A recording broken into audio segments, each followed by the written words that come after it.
América Latina es la región más injusta del planeta. La diferencia entre ricos y pobres crea un abismo cuya profundidad parece ser hoy en día insalvable.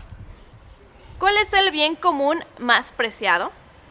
¿Por qué los pobres vamos a escuelas de pobres y los ricos van a escuelas de ricos? Si la Constitución dice que la educación debe ser pública, gratuita y laica, ¿por qué hay escuelas privadas, de paga y católicas? Tacastub y la Universidad para el Bienestar Benito Juárez García, plantel Amalia Solórzano, presentan ¿Qué pex con la educación?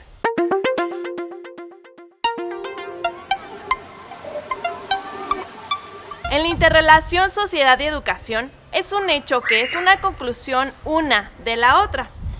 Con sociedades cada vez más injustas, no se puede tener sino sistemas igualmente injustos. Pero ¿por qué ha pasado esto?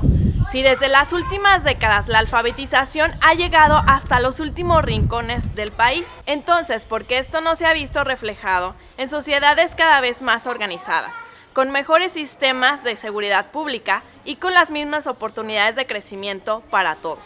El problema reside en que las oportunidades educativas continúan siendo profundamente desiguales, cuestionando de esta manera el propio derecho a la educación y convirtiéndolo en un bien de consumo. La expansión de la escolaridad se produjo en un contexto de injusticia social con muy poco impacto para disminuir los efectos de la crisis social, por un modelo de desarrollo excluyente y desigual. Existen factores muy puntuales por los que la educación en México y el resto de América Latina está entre los peores escenarios mundiales. Gobiernos neoliberales. La alianza entre administraciones neoliberales y organismos financieros internacionales, o sea, el Banco Mundial y el Banco Interamericano de Desarrollo, han llevado a la educación a dejar de ser algo humano para convertirlo en un negocio. Este proceso se ha dado bajo engañosas reformas que han intensificado el proceso de privatización, es decir, la transferencia del poder público a lo privado. Otro factor es la baja inversión. La inversión en educación en América Latina es significativamente baja si se considera la desigualdad, injusticia social, extremadamente baja si se tiene en cuenta el alto grado de corrupción, incompetencia burocrática, evasión fiscal por las empresas, etc. La baja inversión educativa impacta en las escuelas, con carencia de infraestructura escolar, carencia de material didáctico, bibliotecas, carencia incluso de luz y tiza para trabajar, que quisieron atenuar con la llamada transformación educativa con algunas computadoras y aparatos electrónicos. Las condiciones de trabajo en el área rural son las más lastimadas, en condiciones precarias. La demanda escolar en los centros urbanos facilitó el proceso de expansión, pero de manera ineficiente y caótico. Privatización. Durante los últimos años, en el campo educativo, las fronteras entre lo público y lo privado se volvieron difusas. Además, que se implementó una competitividad que perversamente beneficia a escuelas mejores y castiga a las peores, contribuyendo así al proceso de discriminación, segmentación y diferenciación institucional de los sistemas educativos en casi toda Latinoamérica. ¿Cuál es el papel del maestro en todo esto?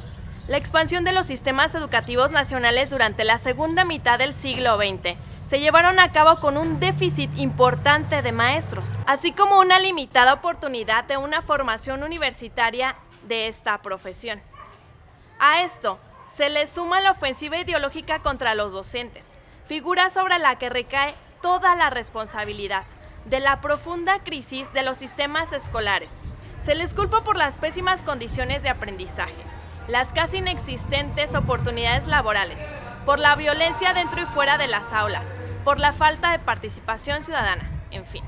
Con esta campaña de desprestigio, se han lavado las manos los principales actores que han llevado a la miseria a la educación. Ahora entendemos por qué la educación funciona como un negocio muy lucrativo. Por eso el incremento de las escuelas privadas. También porque el modelo neoliberal solo significa desarrollo para los empresarios. Entendemos por qué estudiar muchas de las veces no garantiza un ingreso digno.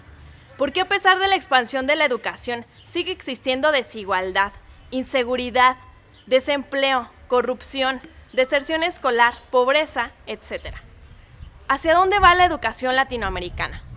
¿Hacia donde los poderosos quieran o hacia donde nosotros como sociedad la llevemos? Por eso señalamos que es de carácter urgente que todos nosotros como sociedad nos unamos para luchar por ella.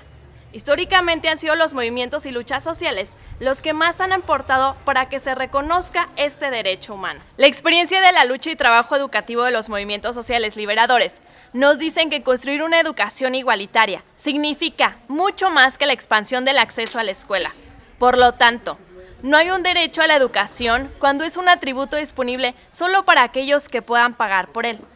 Y solo será posible afirmar que existe el derecho a la educación cuando todos, sin distinción alguna de clase, género, raza, etnia, lengua, condiciones físicas, opción sexual, puedan convivir en una sociedad donde el conocimiento sea un bien común. La esperanza se construye en el momento que decidimos ponernos de pie, cuando nos volvemos partícipes y no meros espectadores, cuando descubrimos que para transformar la realidad hay que hacer comunidad, cuando reconocemos la propia fuerza en la colectividad.